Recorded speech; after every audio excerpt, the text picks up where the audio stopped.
Resumo da semana. Bom, uma semana com poucas votações, mas com muita movimentação política na Câmara dos Deputados. E quem vai trazer isso pra gente é a jornalista Ana Raquel Macedo, editora-chefe da Rádio Câmara. Oi, Ana, tudo bem? Tudo bom, Márcia Aquilissardi, como vai? Tudo bem. Bom, a semana começou com o recebimento pela Câmara e pelo presidente do Senado também, pelo presidente da Câmara, Arthur Lira, do projeto do novo arcabouço fiscal, como está sendo chamado, as novas regras fiscais que o governo pretende seguir. Como é que foi essa entrega e do que se trata essa matéria, Ana?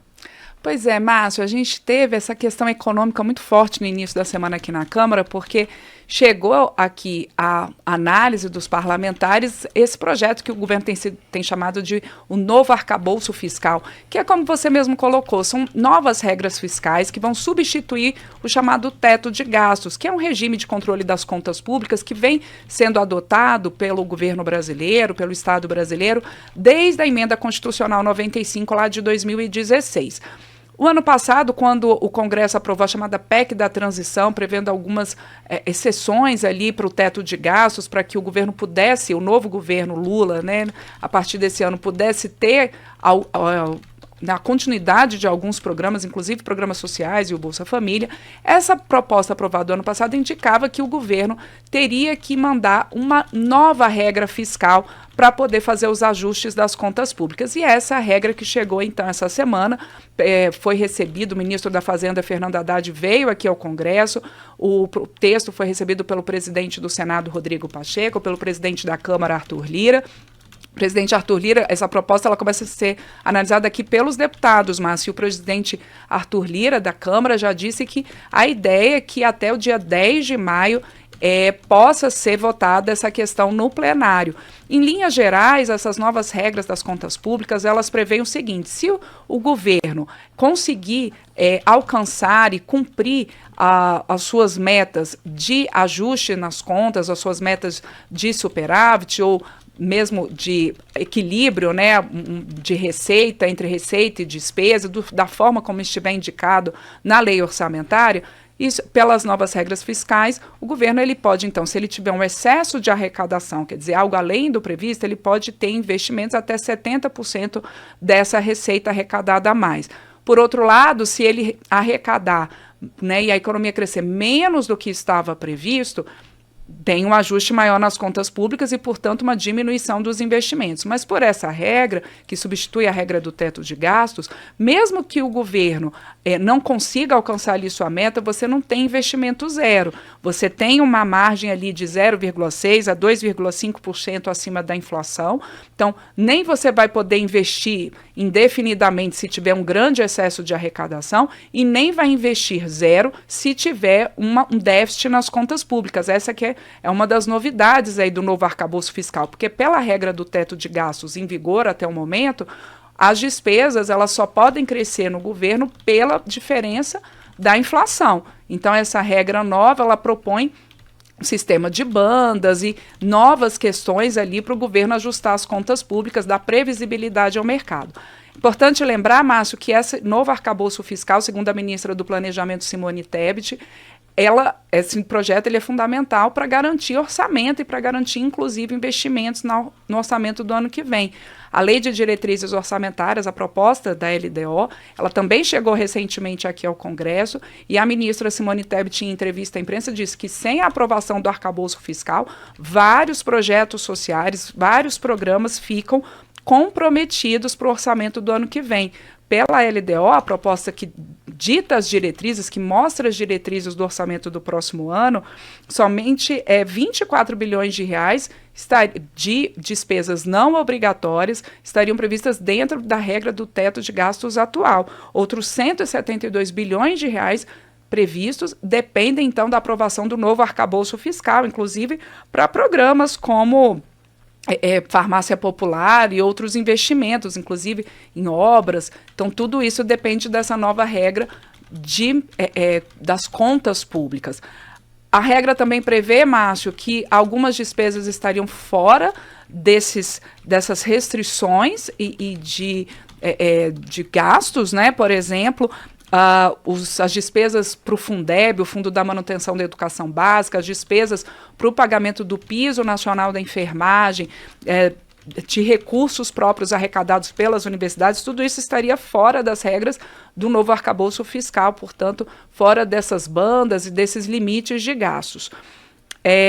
Inclusive, falando de enfermagem, né, Márcio, essa semana, também ainda dentro dessa questão econômica, o governo encaminhou para o Congresso um projeto de orçamentário, um projeto de reorganização orçamentária para prever o pagamento do piso nacional da enfermagem, que inclusive, houve aqui nessa semana na Câmara uma audiência pública que mobilizou muitos representantes da enfermagem, buscando então recursos para o pagamento desse piso nacional.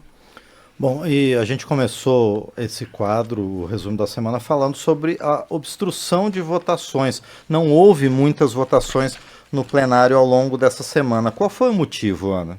Pois é, Márcio. Essa foi uma semana que a gente teve tanto questões econômicas muito fortes no Congresso, quanto também questões políticas e debates muito acirrados. A gente tinha previsão nessa semana de uma sessão do Congresso, na terça-feira, para análise de vetos presidenciais e também para alguma análise para análise de alguns projetos orçamentários. Mas essa sessão do Congresso, ela também seria a sessão para ler o requerimento, quer dizer, o pedido de criação da Comissão Parlamentar Mista de Inquérito para investigar os atos golpistas do 8 de janeiro. O que acontece? Até então, até a terça-feira, somente a oposição estava pressionando muito fortemente para a instalação dessa CPMI. E houve um pedido de líderes da base do governo para adiar essa sessão do Congresso.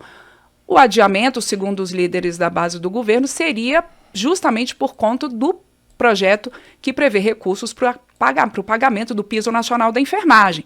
Esse foi o motivo alegado pelos governistas para que a sessão do Congresso fosse adiada para a semana que vem.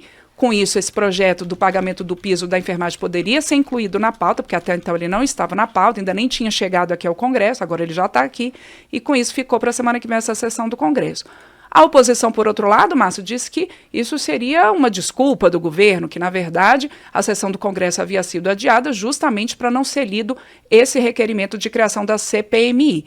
Com isso, várias votações, seja no plenário da Câmara, com esse adiamento, seja no plenário da Câmara, seja em algumas comissões da Casa, elas começaram a ser obstruídas pela oposição, quer dizer, oposição usando instrumentos regimentais previstos no regimento da Casa para impedir votações, né, por exemplo, não registrando presença para não ter quórum para votação, e justamente para cobrar a instalação dessa CPMI. Mas aí, Márcio, veio um fato novo. Nessa quarta-feira, a divulgação pela imprensa de imagens do então ministro do Gabinete de Segurança Institucional, general Gonçalves Dias, no dia 8 de janeiro, lá na invasão do Palácio do Planalto, e que supostamente estaria ajudando algumas pessoas que haviam entrado no palácio naquele momento ali de depredação. Isso tudo gerou um desconforto grande, inclusive no governo. O ministro estava previsto para vir aqui à Comissão de Segurança Pública nessa semana, ele apresentou um atestado médico para não vir, mas justamente no dia em que foram a público essas imagens, o ministro acabou no fim do dia pedindo a saída do cargo, Márcio, mas ele continua convocado pela Comissão de Segurança Pública para prestar esses esclarecimentos, e depois dessa divulgação das imagens, inclusive integrantes da base do governo falaram assim, olha, realmente é preciso investigar o que aconteceu, e agora chegou o fim do dia na Câmara, nessa quarta-feira, no plenário, o líder do governo, o deputado José Guimarães, foi à tribuna e disse que o governo vai apoiar a criação da CPMI, porque quer também que, então, como oposição, que se investigue, o que o governo até então não estava defendendo a CPMI, porque queria que fossem discutidas pautas nacionais, como salário mínimo, como combate à fome, mas agora entende que é preciso, então, avançar nessas investigações, e aí há uma expectativa de que nessa sessão do Congresso prevista para a semana que vem, Márcio, a CPMI tenha o seu requerimento de criação lido. Agora, não houve, então, esse trabalho no plenário da Câmara, mas as comissões trabalharam. Por exemplo, continua o debate sobre a violência nas escolas, não é, Ana? Muito fortemente, Márcio. Essa é uma questão da violência nas escolas que realmente mobiliza os parlamentares, não só os parlamentares, né? A gente vê a mobilização nos governos estaduais, nas prefeituras, entre as polícias, o próprio governo federal também. Nessa semana houve uma grande reunião aqui em Brasília, com a presença de integrantes do Executivo, do Legislativo, do Judiciário, lá no Palácio do Planalto com o presidente Lula, ministros, governadores, prefeitos, falando, então, de medidas nacionais para o combate à violência nas escolas. E aqui, especificamente no Congresso, Márcio, e na Câmara, a gente tem a discussão de um projeto das chamadas, de combate das chamadas fake news, das notícias falsas, que há ali uma intenção, o presidente da Câmara, Arthur Lira, reiterou isso algumas vezes, há uma intenção de colocar essa questão em pauta na próxima semana, porque entre as medidas que se discute para o combate à violência nas escolas está a regulação das redes digitais, das redes sociais, porque muitas dessas ameaças chegam pelas redes sociais e parlamentares têm colocado a necessidade de você discutir esse tema fortemente e buscar, então, alternativas para combater nas redes sociais também esses discursos de ódio e ameaças às escolas, além das questões de segurança que são importantes. Tudo tem sido muito debatido em plenário. Mas o projeto das fake news, Márcio, ainda não é um consenso, não. O relator, deputado Orlando Silva, que era o relator da proposta já no ano passado, tem tratado dessa questão há um tempo, tem buscado conversas com diferentes parlamentares e lideranças, mas há ainda uma preocupação entre alguns deputados se isso não pode esbarrar na censura ou numa restrição à liberdade de expressão. É uma discussão importante, é uma discussão complexa e a gente vai ver nos próximos dias aqui na Câmara como isso vai se dar em plenário. O presidente Arthur Lira, como eu disse, marcou a votação dessa questão para os dias 26 e 27 de abril, na próxima semana, portanto, prevendo primeiro a votação de um requerimento de urgência para essa proposta. O ano passado já tinha sido colocado em votação esse requerimento de urgência, mas tinha sido rejeitado. Márcio, vamos ver como é que vai se dar agora essa votação e essa discussão no plenário, a partir até desses casos, infelizmente, dessas ameaças que têm circulado sobre a questão nas escolas. Muito bem, então esses foram os principais acontecimentos da semana na Câmara dos Deputados. Eu agradeço a você, Ana Raquel Macedo, mais uma vez, e também quero aproveitar para parabenizar você pelo seu aniversário amanhã. Muito obrigada. Vai curtir com a família, não é? Isso aí, eu e Brasília, no dia 21 de abril, e o nosso amigo Lincoln Macário também, fazendo aniversário nesse 21 de abril. Obrigada, Márcio. Obrigada também para quem acompanha a gente aqui no resumo da semana, que a gente está toda semana fazendo aqui o resumo, tanto ao vivo aqui na Rádio Câmara, no YouTube, também pela nossa rede legislativa de rádio, em podcast e também pelas nossas rádios parceiras, como a Rádio Nova Cidade de Salvador, na Bahia.